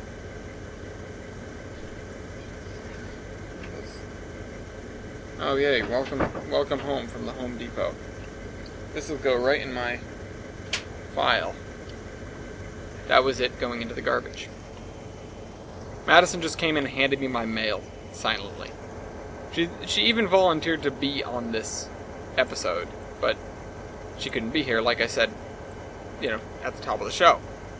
So I don't know why she made a point of coming in so quietly. I think she might be annoyed that I forgot to get the mail again, though. Although she was smiling, so I don't know. My boss gave me a golden piece of advice today. His wife called him while we were working, and he has this whole conversation with his wife. And then he turns to me, and he goes, "Never get married." And I was like, alright, cool. I'll take it. I guess I gotta follow your word, because you're the boss. You're my boss. And he's like, yeah. I went to see Madison later. I actually told her that he said that, which he didn't want me to do. He's like, she's gonna get mad at you. And I was like, no, she's gonna find it real funny. And she's like, yep, guess we're not getting married. Your boss said so. I love this relationship. But I find it like, oh crap. It's a Wonderful Life, right? When George Bailey is saying, I never want to get married to anyone, ever. And then it hard cuts to the wedding, the end of the wedding. I love that. I feel like those kind of hard cuts can so easily be overused, but when you only get one, maybe two in a movie, it's fantastic. That's a movie that maybe should belong, on the list of near perfect films. It's the kind of thing where it's not even like something like Airplane, where it's like, we watch it, you see something new every time. You don't see anything new with It's a Wonderful Life. There's not like stuff in the background to uncover. There's not like deep symbolism. The only symbol that you get is literally right there in front of you. It's friggin' every time a bell rings, an angel gets its wings. It's very straightforward. There's no mistaking it. And then you get in there and you watch this film and it's like, it is just beyond heartwarming. I love that movie. And that is one of the few movies where I consistently want to cry at the end of it. Because it's so uplifting, it is a very, very well told story. And that is the kind of movie that is mandatory at Christmas. Those who have a dad like me will know. Oh, I did bring up my dad earlier. I didn't get to finish that thought. He wants to go to the Cat's 50th reunion, or the 50th anniversary, which, sure, awesome, but I don't think he's going to want to do what I'm doing, which is driving out there. So, I've tried to plan a drive schedule that's fairly leisurely, relatively speaking. There's no overnight driving. You get to stop every night. You get to stop every few hours because the car only has so much in the way of, gas. The tank on the wagon is actually fairly small, so getting 250 miles out of it is about the best you can hope for in an ideal circumstance. You could hope for more, you just can't expect more. You could say, gee, I hope we get farther, but let's stop for gas. if you've still got gas in the tank when you stop for gas, you made a good decision there. If you're stopping for gas because you can't go any further, then you made a mistake. I have very few segments of my plan to get there that last even a mile over 250. And some of them even are as low as 200. Because it's about where is there a town with a gas station. You know, that's on our route, mostly. Obviously, if we're going cross-country, I can't spend too much time meandering in the back roads like I'd like to. But there will be plenty of time for detours and such. Again, because I tried to limit each day to a maximum of 12 hours of drive time, which is a lot of time to be sitting in the car and driving, but I really like driving, first of all. And second of all, you gotta get there, you know? It's not as bad as a lot of other situations are, you know, driving arrangements where you basically, if you're trying to get somewhere, you gotta drive all night. You gotta trade off somebody's sleeping, somebody's awake. I don't really want to do that unless I have to. So, doing it where it's like, okay, we got 12 hours. I'll be the only one who's driving. I'm fine with that. It is my car, after all. And I particularly like driving. And everyone else can just relax and not really worry about anything. Except for my driving. That's something that I want. Also, wow, look at this area. Look how easy it is to do something like this when you don't have any fences or houses or, you know, that sort of thing. Look how easy it is. Look how simple. So, it looks to me like we aren't going to be filling in the,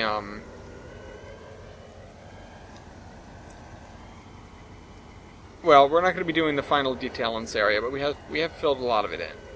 So that's good. I'll worry about fences later, I think.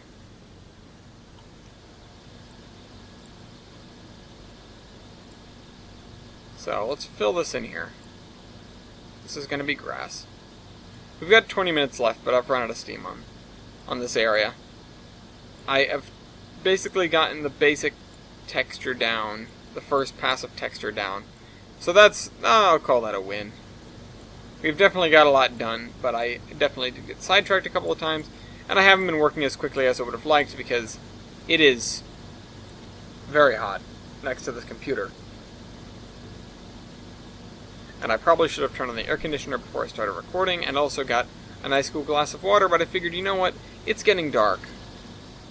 There's no reason why, there's no reason for me to worry about that. I'll just open the window, and a breeze will blow in, and things will be just fine. I'll live a happy life. Boy, was I wrong. I'm living a horrible life. This sucks. No, it's fine. I am a little warm, of course. But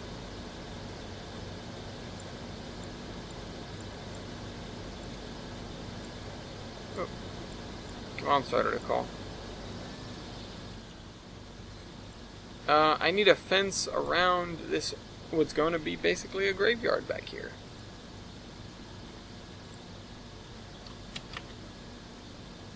So let's get this. Chain link fence, wood fence. Race course fence.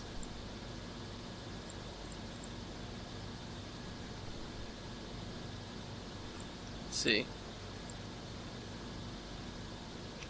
Pedestrian barrier UK. What are you? No, that's way too modern. I see it though. I don't dislike it. Old tarred fence. Oh, it's this. Yeah, sure, we can use this.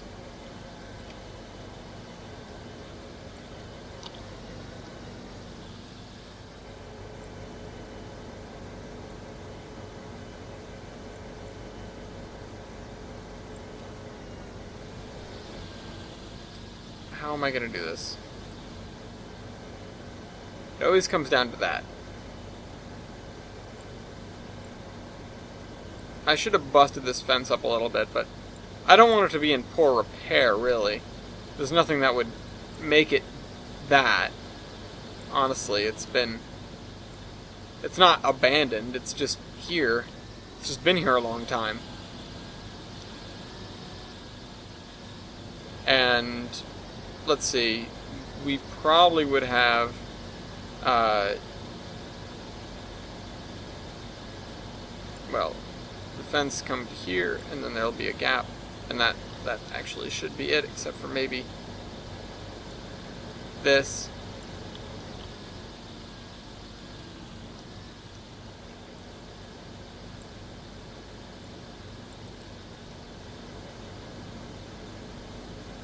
There we go.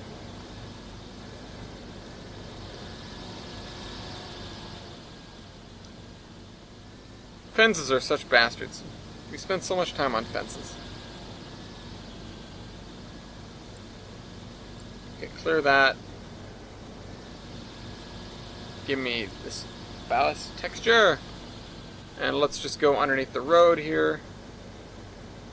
14 minutes left. Really? Wow. I thought we had 15 a minute ago. That actually would make exact sense. What I just said makes a lot of sense.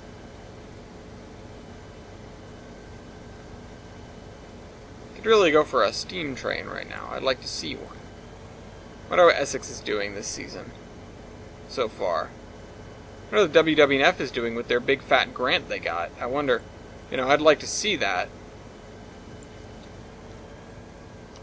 I need to get up there with T-Judge.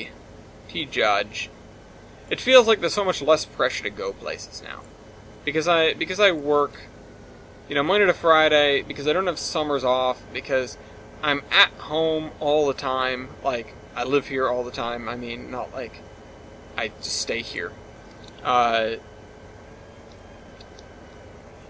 There's so much less pressure to get things out of the way, and every weekends are more like a blessing than anything. Because it's like, finally I can get stuff done around the house, or, I can get just a couple more hours of sleep. I finally understand, especially because we have a tenant, and between Madison and the tenant, it's like, okay, I'm laying down ground rules, I'm doing this, that, and the other thing. I immediately understand how my dad felt my entire life. Like, my entire time growing up. I totally understand it now. Not that I didn't to an extent before, but now I really definitely do. And I should tell him. I should tell him that. Like, I get it, man. I get it. I'm sorry I ever gave you a hard time. And didn't, whatever. I didn't, take the initiative or whatever. That's what he was always saying. Initiative. Always initiative. And I was like, yeah, whatever, I get it. But I didn't, listen. And now, it's like, I really would like it if people did that. I don't want to have to ask people to do things. If they're just done, I'm just happy, and nobody, nobody's got to get in a huff over anything. That's great. That's the best there is. I have to, go to him and be like, I'm sorry, I didn't do my chores. Holy crap. Kids, do your chores. Take the initiative. Do things that people didn't even ask you to do. That will make...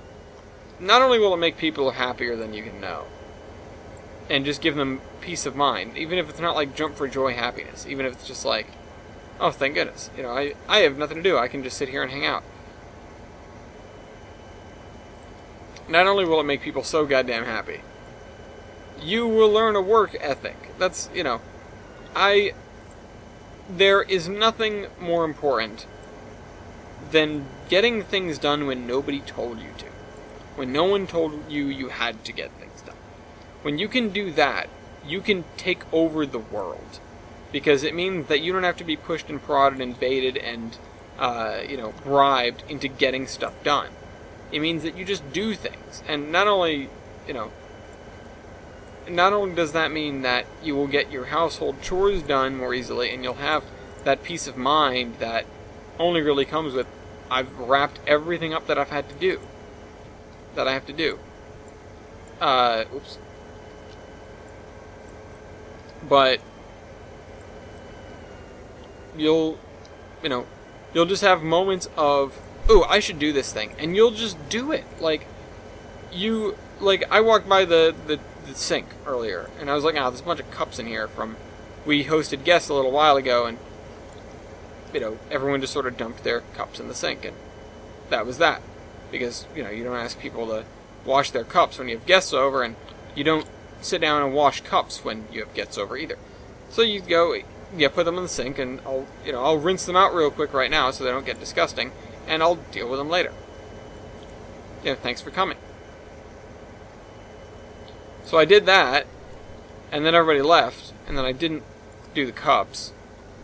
And then I just walked by the sink, and I sort of went, I should take care of these cups. And then, bam, I did. I washed all the cups, and I put them away. And, whatever was in there, the cups, plates, big thing we were using to make chicken. I just did them and put them away, and it was like, oh, that felt really good. I'm done now. I'm done. I've finished what I had to do. How awesome is that? And that meant I didn't have to worry about the crap in the sink anymore. And I wouldn't have to worry about it in the future. And I could sit down and do whatever I wanted, totally guilt-free. It's worth it. It's so worth it. And it means that when I get up from doing this, I can pretty much just make my lunch and set out my clothes for tomorrow and go to bed. Because I don't have to run around doing chores while I should be sleeping. If you get stuff done, it's done. It's done. You don't have to worry about doing it later.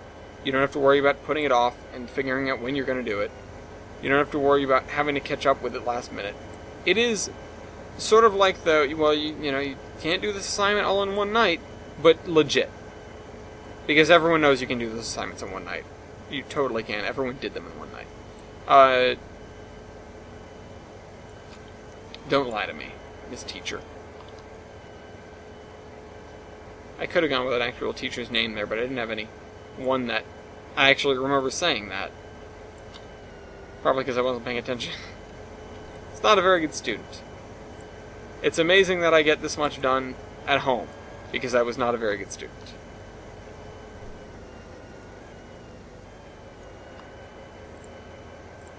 Okay, so boop, boop.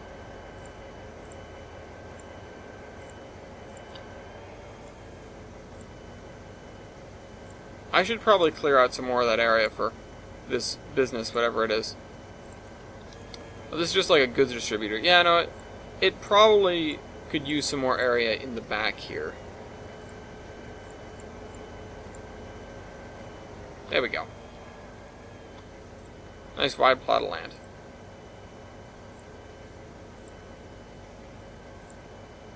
Big wide plots of land are often a pain in the neck because they come with a lot of grass that you have to mow, pay attention to.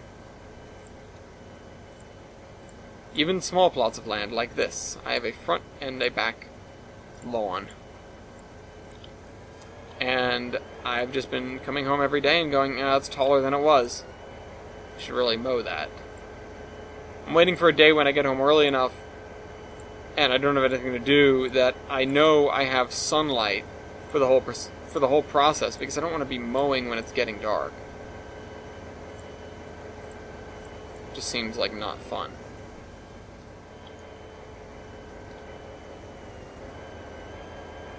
I want a dirt or gravel road. I also want the 1000 millimeter ground that we use. What is it? Yeah, it's 1000 millimeter ground that we use for these dock sides because it blends in with the edge of the texture. The edge of the stone thing. I also need to find a place, so I'm probably going to need a bunch of area for this, and it's probably all going to be down here. But this is going to be a little area in and of itself, because this whole area is the Olaf's Beach breakers, so they're going to be taking in ships to disassemble. If I'm going to have a warship anywhere on this map that isn't a Navy base, it's going to be here. Because, I mean, let's face it, if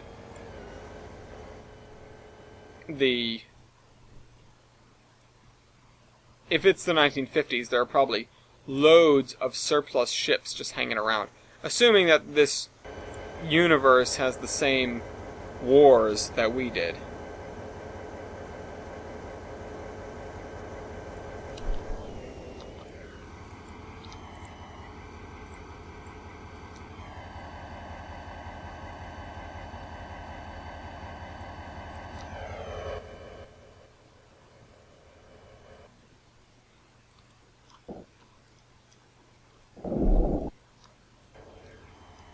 Let me just plateau this a little bit, because I just want to make sure that the edges of it, even underwater, aren't totally ridiculous. I just wanted to make sure that there was a lot of flat land out here. Let me update that. There we go. So that you can tell that, you know, there's enough land that you could bring a ship, you know, in this way even, there's a sort of deeper channel there, or in this way, and just get it up onto a point where you could beach it at high tide and start tearing it apart.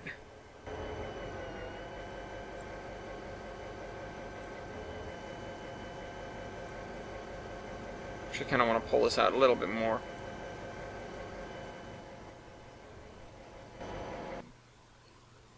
And just a little bit down.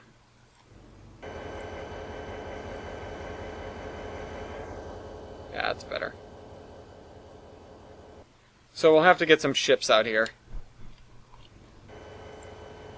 Titanic.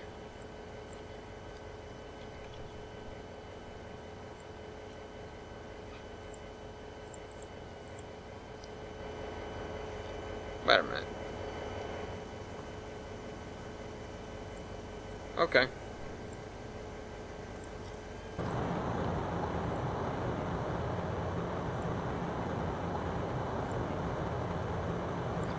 I wish I could have a, just a thing of ships that are like half destroyed.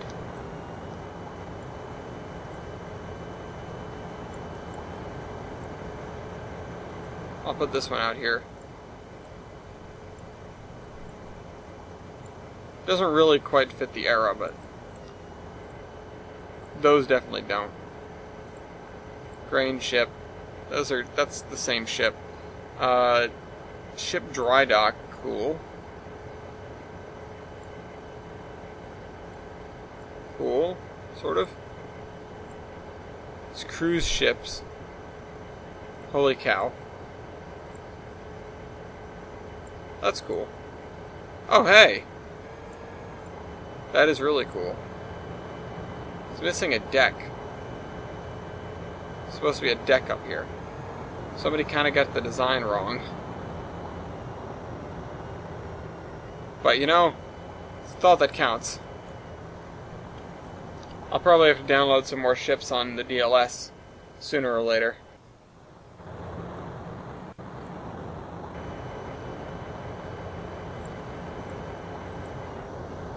This is really cool. I bet you I have that from Wybold. Let's see if that's on the DLS or not. Nope, it's not. That's unfortunate. Anyway, let's see what we got done today. We pretty much filled this whole area in. It's not detailed yet, but it's textured. And that's a step in the right direction.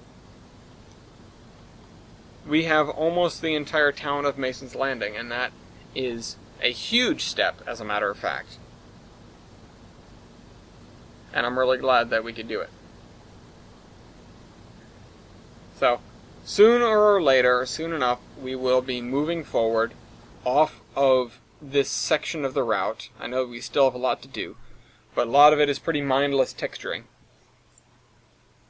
And then we'll be moving into Trains 2019, and I'm looking forward to that.